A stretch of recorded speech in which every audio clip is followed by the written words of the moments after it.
Pues sí, es muy interesante todo lo que nos cuentas, Chuy, cómo todo este proceso es como un mundo nuevo para nosotros, más que los instrumentistas que normalmente como no tenemos mucha conciencia de nuestro instrumento, o por lo menos en mi caso, yo digo, veo el fagot, luego trato de repararle algo que digo, se ve fácil. Después llega el momento de tratar el fagot, hasta desde los tornillos dices, ay, como la estructura es como, tenemos que tener mucho cuidado.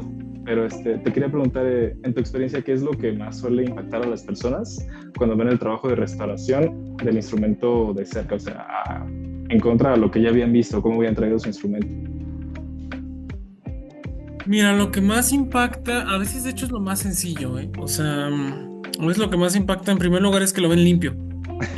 Son cosas que el mismo músico puede hacer. Sí, Entonces, eso sí, sí es lo que veo que más impacta. Veo que a veces impacta mucho el hecho de que luego traemos notas que no suenan. O sea, por ejemplo, sí, en los saxofones así del re para abajo no suenan, ¿no? Entonces sí, sí, les sí. impacta de, ya sonó, ¿no? O sea, hasta dicen, eso.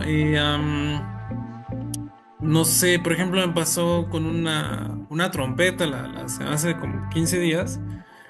Eh, un amigo tiró la trompeta de otro amigo y fue de, a ver, no hay problema aquí, yo me encargo, ¿no? Ajá. El chiste fue que esa trompeta, pues no sé cuánto tiempo tenía y las bombas, o sea, se movían, pero este chavo así decía que estaban muy duras, ¿no? Yo la Ya, verdad sí que le dijera que tenía eso, dije, estas bombas están muy duras y se las dejé, pues que corrieran como deben de correr, ¿no? claro. Y está impactado por eso, ¿no? O sea, todavía me volví a topar el sábado trabajando y fue así de, oye, no, es que nunca había podido afinar bien y yo, pues es que también, ¿no? O sea, hubieras pedido ayuda, ¿no? O sea, no, digo, no necesariamente a mí, a quien fuera, pero de que te ayudaran con esas bombas y no llevaras tanto tiempo sufriendo que no puedas afinar. Claro. Entonces, y creo que yo siento que lo que impacta es lo más sencillo, o sea, o sea, las cosas que a veces uno dice es que en tu instrumento no sé, por ejemplo, los fagots, una cosa que siento que siempre pasa y es luego muy tedioso arreglar, es que en los fagots se suelen girar mucho los postes. Ajá. Entonces empiezan a hacer solo las llaves, pero porque los postes en lugar de estar así ya empiezan a hacer esto, ¿no? Sí, sí, Y a veces es muy tardado arreglar eso, o a veces, por ejemplo, asentar una zapatilla es muy, o sea, hay zapatillas que a veces sí, dices, no, ya no puedo, la cambio. No, otra, y luego ya te echas dos, tres zapatillas que dices, ¿cuál es el problema, no? A veces la chimenea está un poquito rara. ajá, Yo no soy luego muy partidario de modificar chimeneas y sobre todo en instrumentos nuevos, ¿no? Porque por algo están así. sí, claro. Y mover una chimenea, pues mueves toda la cámara acústica del instrumento y es meterte en temas que si no estás bien informado de las medidas, del diseño acústico del instrumento, para mí es muy peligroso moverlas. Entonces siempre busco otra alternativa antes de moverla. Y todavía, y más aún si no está dando un problema de afinación, un problema de fuga de aire que no se quita con nada. Y eso, pues la verdad es que pues, a mí, en lo personal, no me gusta como hacer ese tipo de cosas. Entonces, sí, a veces asentar esa zapatilla me lleva casi que, no sé, 3 horas.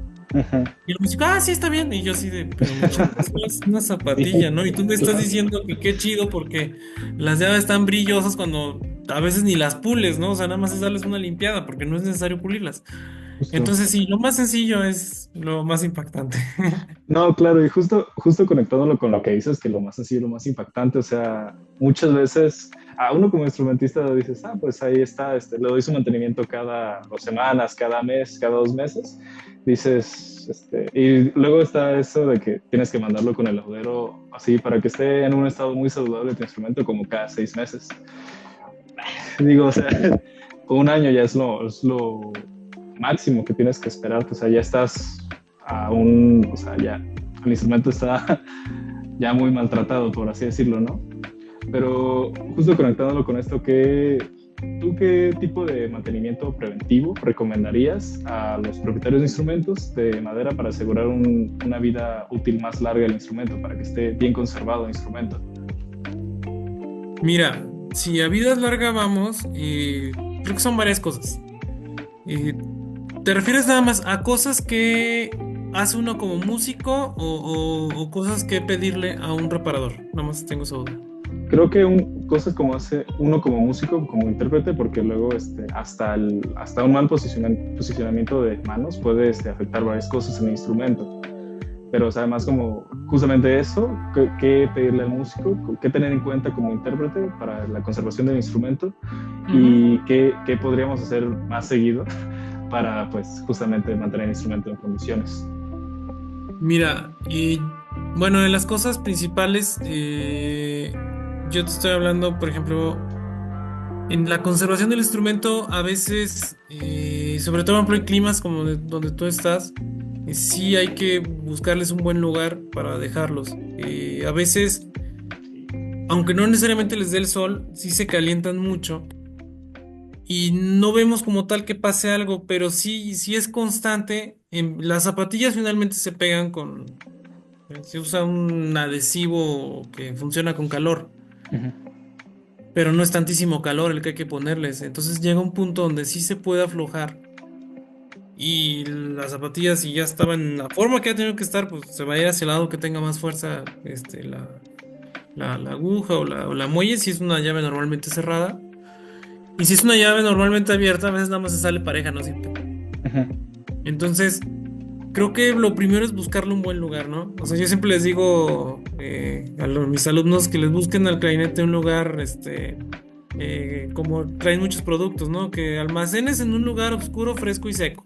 Ajá, sí. Entonces, sí creo que es un poquito lo mejor.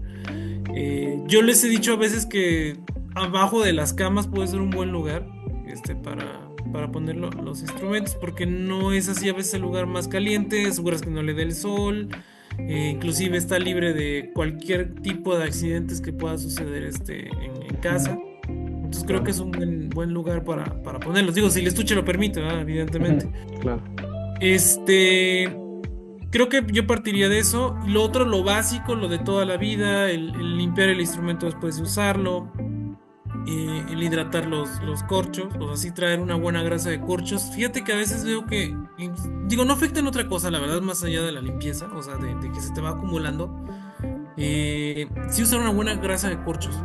Yo entiendo que a veces es que no voy a gastar 300 pesos en el botecito de la grasa verde Sí, Yamaha, sí. contra comprar la crema de labios esa amarilla que veo que muchos usan. No está mal, pero el tema es que si no lo limpias, se te empieza a acumular todo.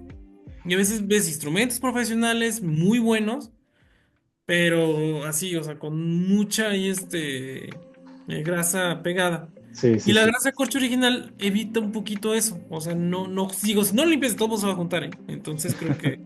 Pero sí, ese sería como mi consejo. Una buena grasa de corchos. El segundo es muy común que a veces dejemos el trapo con el que limpiamos adentro del instrumento.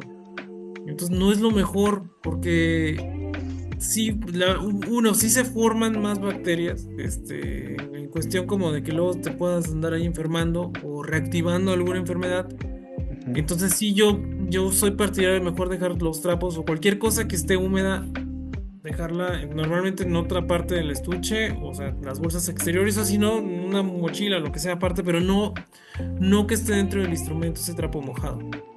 Ya. Y en corto, la verdad es que hace que se huelan los estuches feo.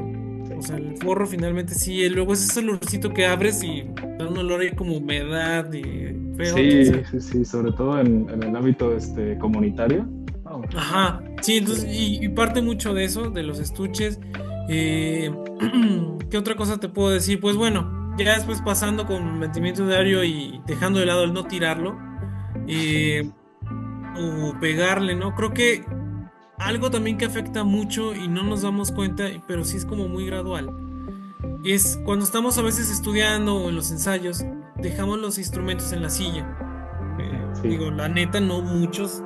Digo, yo traje un estampa recliner hace 2 años, ¿no? Todo el tiempo Ajá. además, jamás traía. Pero poner el instrumento en la silla, de verdad ponerlo con cuidado y no, a veces no nada más checar que no se caiga, sino checar sobre qué llave se está apoyando, sobre qué parte del instrumento. Eh, por ejemplo, oboes, clarinetes, a veces los dejamos con las llaves para abajo o apoyado justo en las llaves de los meñiques y se doblan. O sea, Sí, de sí, a sí. poquito chale cada ensayo y a veces que lo dejas caer poquito, ¡pum! O así Ujú. va Sí. doblando las llaves. Entonces, ahí hay que, o sea, mi recomendación también es checar mucho eso, ¿no? O sea, no nada más es que no se caiga, sino ver dónde se está apoyando el instrumento para que no haga presiones innecesarias. O sea, a veces nada más estarlo darle un girarlo poquito y ahí se queda ya. Eh, ya en cuestión como de decir, bueno, le voy a dar un mantenimiento un poco más, no sé, como tú dices, semanal, quincenal al instrumento. Yo diría, se compren una microfibra, pero no de las normales. Digo, aquí el con comercial hay una de la marca Scotch-Brite, una gris, no me acuerdo qué modelo es, pero es muy buena esa porque no tiene los pelitos muy grandes, son muy Ujú. chiquititos. Ok. Es muy parecida a la de los lentes, pero grande. Entonces, esa es muy buena para limpiar las llaves. No trae ningún aditivo, o sea, como para que digas, me la va a rayar. Hay fibras, por ejemplo, Yamaha tiene, que van por colores, pero tienes que saber de qué material es tu llave, porque si hay unas para níquel y hay unas para plata. Ok, ok. Si traes un instrumento nuevo, digo, si es un instrumento viejito no vas a notar la diferencia, pero si traes un instrumento así nuevo y pasas el que no corresponda con el material, se raya. Y si ves las rayitas así chiquititas, digo, cuando uno trae el instrumento nuevo, hasta está así viendo que todo sea perfecto siempre. Ajá. Bueno, ahí se empieza a rayar. Entonces, con esa no pasa eso porque no trae ningún aditivo. Entonces traer una de esas, siempre traer cotonetes, creo que esos son los mejores, y limpiapipas. Pueden ser los normales, nada más doblar las puntas o doblarlo a la mitad y ya usar con el instrumento ahora sí que la curvita para evitar cualquier cosa. Sí. ¿Qué más? Cotonete, los limpiapipas, la fibrita esta. Tener un buen, ya sea papel arroz o papel limpiador de zapatillas. Nada más si es papel arroz, quitarle siempre recortar la tirita que trae el pegamento, con el que se hace el cigarro. Pero si no, pues están los papeles especiales. Yo prefiero esos porque la verdad, me gusta más cómo las limpian.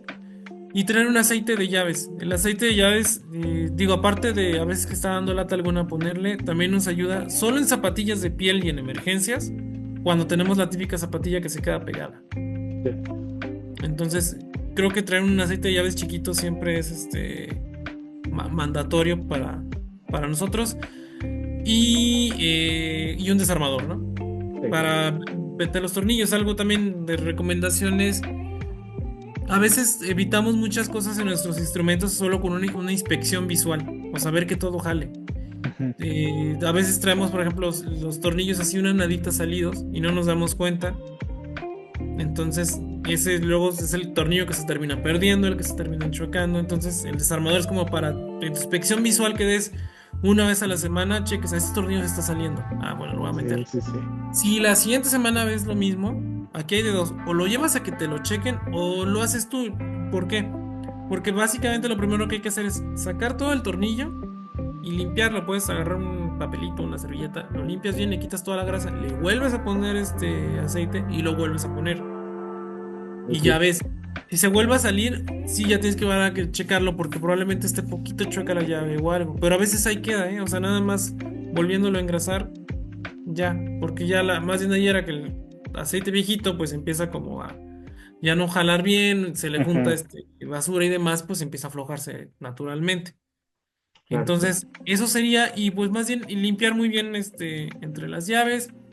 Las zapatillas, te digo, más allá de una emergencia como la que te mencionaba ahorita, de la que se está pegando y es de piel, Ujú. pero dejando de lado eso, con pasar el papel, y solo es como, o sea, poner el papel, cerrar y hacer esto, ¿no? Hay que evitar como el cerrar y hacer aplanar, porque sobre todo si traemos zapatilla de corcho y de baudruche, digo, bueno, el favor no usa baudruche, pero si traemos de esas, Ujú. y la zapatilla ya está a tres de romperse, al hacer esto, ya fue, y Pues, ahí sí ya te condenaste a una reparación no planeada, ¿no? claro, ok. Entonces, creo yo que eso es lo que más pueden hacer de los mantenimientos.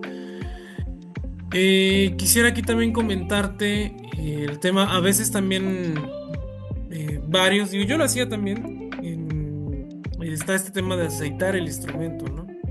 Y es todo un debate, pero yo pienso que no aceitemos instrumentos si no verdaderamente lo necesitan. O sea, Ajá. a veces decimos, no, es que para que suene mejor o para que, nomás porque sí, yo agarré de aceitarlo cada 6 meses. y a veces no es necesario. Hace poco, el último curso que tuve fue con un técnico de Lore y de Buffet. Y él decía, para que yo aceite un instrumento tiene que estar de plano así gris. Digo, hablando de uno que sea de granadilla, pero si no, no le muevas. O sea, es mucho estrés para la madera, Sí, sí, sí. aceitar. Y más así que digas, no, cada 6 meses yo le pongo aceite porque sí. Y no es necesario. O sea, es checar la madera. Si la madera va bien, no necesita nada. O sea, que siga adelante su curso, ¿no? Ok, ok. Chuy, muchas gracias por todas estas explicaciones, por todas estas recomendaciones. La verdad creo que a más de uno nos va a servir mucho más para hacer un mejor cuidado del instrumento. Pero ahorita ya como medio cierre, también te quería preguntar sobre tu mismo trabajo de reparación de instrumentos, como, ¿cuál ha sido la restauración en tu carrera que más te ha impactado? O sea, ¿cuál es la que ha marcado tu carrera, por así decirlo? Que marcó mi carrera. Híjole. Ah, yo creo que, bueno, digo, era una cosa sencilla, pero para mí sí fue el partaguas porque yo todavía me considero que estoy en formación. No asumo que ya sé todo.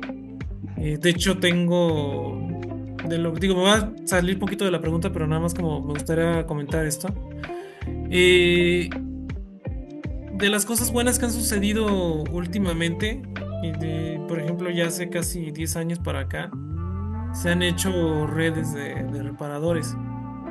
Y entonces estas redes han jalado bien. Yo, por ejemplo, obviamente yo estoy en la de Yamaha, pero pues ahí te topas con gente que tiene más experiencia y menos que tú, ¿no? Entonces, sí nos ha ayudado mucho y ahora con las herramientas tecnológicas, el tener como a la mano alguien a quien recurrir y con toda confianza, ¿no? Porque en este mundo de los reparadores de aliento, sobre todo yo en los de aliento lo siento mucho, es muy como jamás voy a aceptar que no puedo hacer algo o que tengo dudas o algo, ¿no? Porque yo ya lo sé todo.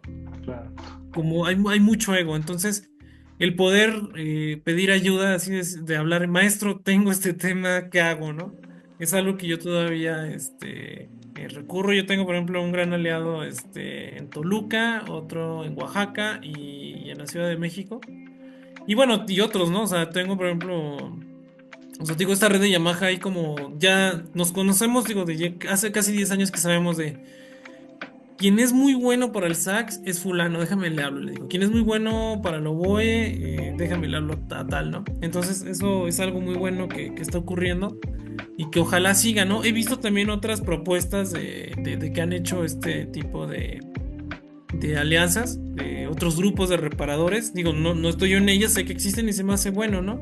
He visto también ahorita un auge, no lo veo mal, si de hacer cursos de reparación. Digo, no lo veo mal porque sí puede despertar en alguien que darse cuenta que tiene un talento y una habilidad para hacerlo. Me preocupa a veces que se hacen un tanto express los cursos y hablan de desmontar instrumentos y demás, y te explican todo muy rápido y a veces pasa que pues sale uno el músico bien motivado, ¿no? Decir, no, voy ahorita a hacer esto con mi instrumento y tómala, ¿no? No te Sí, salió como esperabas, no te quedó igual y la maestra te había dicho y tú, ay, pero es que ya lo hizo así. Entonces, creo yo que hay que tomar esos con tiento. Sé que a veces dar un curso de reparación, pues es básicamente enseñar al músico a inspeccionar su instrumento, que conozca las partes, eh, ¿cómo se llama? No sé, este tema de los tornillos que les explica ahorita, cómo limpiar una zapatilla. Yo haría eso en lo personal y ya ya. alguien que vea que le interese más, pues vente, ¿no? O sea, ahorita, por ejemplo, hay una exalumna también de acá de Música para la Vida, cada que puede va, ¿no? Aquí al taller Ujú. y es así como de, vengo a ayudarte, ¿no? Y le digo, va, mira, hay un clarinete que tiene ya especial que le digo, cuando lo termines, ese día haremos una fiesta. Y le voy explicando sobre la marcha, ¿no? Pero no es algo así como que está acotado a una semana o a unos días, Claro, sino es claro. un proyecto de tiempo y creo que así va mejor. Pero bueno, es bueno, la verdad, que haya también este tipo de iniciativas. Entonces, bueno, bueno, te pedí desviarme por eso. Y bueno, mi proyecto más grande fíjate que fue una cosa muy sencilla, pero fue con un oboe Marigot, pero un oboe nuevo, era un M2, así, pues, un avión, ¿no? De oboe. Me lo trajeron a nivelar porque tenía ahí unos detalles. El músico es así como de. Ese oboísta es de aquí de San Luis de la orquesta. Y él es así como de que quiere que la llave y sus notas, y está correcto, suenen al toque. Ajá. Nada de toque, no. A este toque suena y con un flujo de aire normal. Evidentemente, para lograr eso, pues el oboe tiene que estar así, bien nivelado. Sí, claro. Pues ya en los oboes la mano derecha se suele mover mucho, que es natural, básicamente, que eso pasa. Y ya entonces me lo trae y todo. Entonces yo ese oboe, pues así nuevo, tú sabes, o sea, lo que les decía ahorita, ¿no? Eh, sabes que con el mínimo rayón se va a notar desde muy lejos. Sí, Pues así, o sea, sí estaba, ¿no? sí, claro. Y llega un tornillo de nivelación donde no se movía. Y yo no, porque y a veces si fuera un instrumento viejito y todo, pues agarras un desarmador, vas checando cuál está bueno, o modificas un desarmador, lo dejas exactito al grosor del canal del tornillo, Ajá. y ya. Eso hice acá, pero el problema es que no daba. Y no quería dar como el torzón porque me daba miedo que el desarmador hiciera esto y rayara el tornillo. Digo, Sí, sí, igual, sí. si te pasa con un instrumento que no es nuevo, pues sacas el tornillo, lo arreglas, lo pules, y lo puedes dejar prácticamente como estaba. Pero en este sabía que se iba a notar porque se veían todos muy parejos, ¿no? Y el yo pulir el tornillo o arreglarlo, te quedan unas partes redondas que no eran redondas, eran cuadradas y eso nada más lo hace una máquina. Sí, sí, Entonces sí. fue mucho estrés y estar ahí analizando y demás. Dije, ¿dónde está el problema? ¿Dónde está el problema? Por fin de a poco pude sacar el tornillo, modificando otro desarmador y así. Como que yo cuidando mucho, ¿no? La verdad es que eso a lo mejor con otro instrumento me hubiera tardado nada, pero ese como que tenía el estrés. Y, y fue sacarlo y darme cuenta que la cuerda estaba mal. Estaba mal, pero ahí estaba mal de fábrica, ¿no? Entonces yo le dije al músico, le digo, oye, la cuerda de este instrumento está mal, en donde va el tornillo. Dijo, no sé si quieras checar garantía. O sea, de plano, pero me dijo, no, ¿sabes qué? Lo compré en Alemania y una garantía, o sea, un relajo, mejor sí, dale.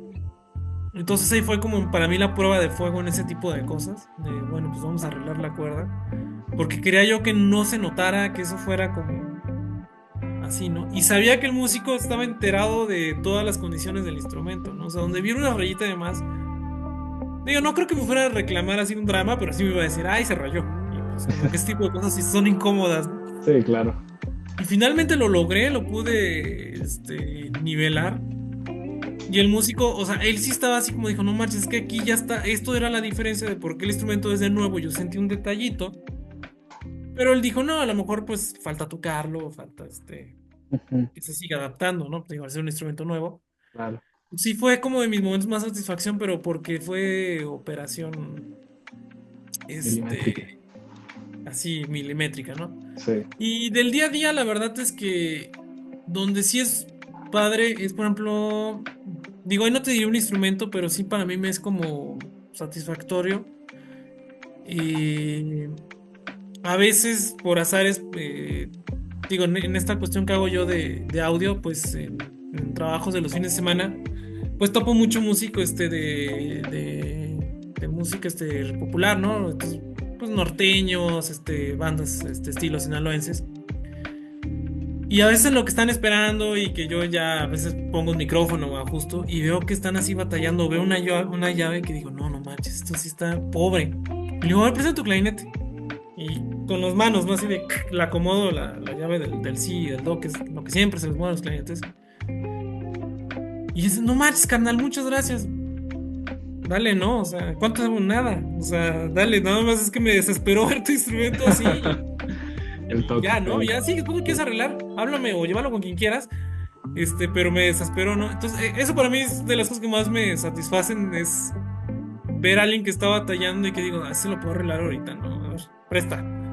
Entonces, sí, eso es de lo, como que donde más veo como el conocimiento que he agarrado en este tiempo. Yo llevo reparando 13 años. No, no es cierto, 12 sí, 13 años ya. Ya. Entonces, pues eso es como que creo que para lo que principalmente yo lo hice, ¿no? O sea, finalmente yo empecé en esto, primeramente por mí, porque en ese momento yo no tenía los medios, iba a un encuentro nacional de orquestas juveniles. Y segunda, pues básicamente por donde estoy ahorita, del proyecto de Música para la Vida, porque ahí cuando yo entré no había alguien que estuviera al tanto. Después que yo estaba, aún así había detalles, porque era imposible estar en todos los lugares, pero bueno, trataba de estar presente. Pero sí, creo que donde yo más disfrutaba era eso, ¿no? Llegar a un lugar y, a ver, tráeme. No, esto sí Ajá. lo puedo hacer ahorita. Sabes que tu instrumento está bien mal. Vamos, ahorita vemos cómo lo hacemos para llevármelo.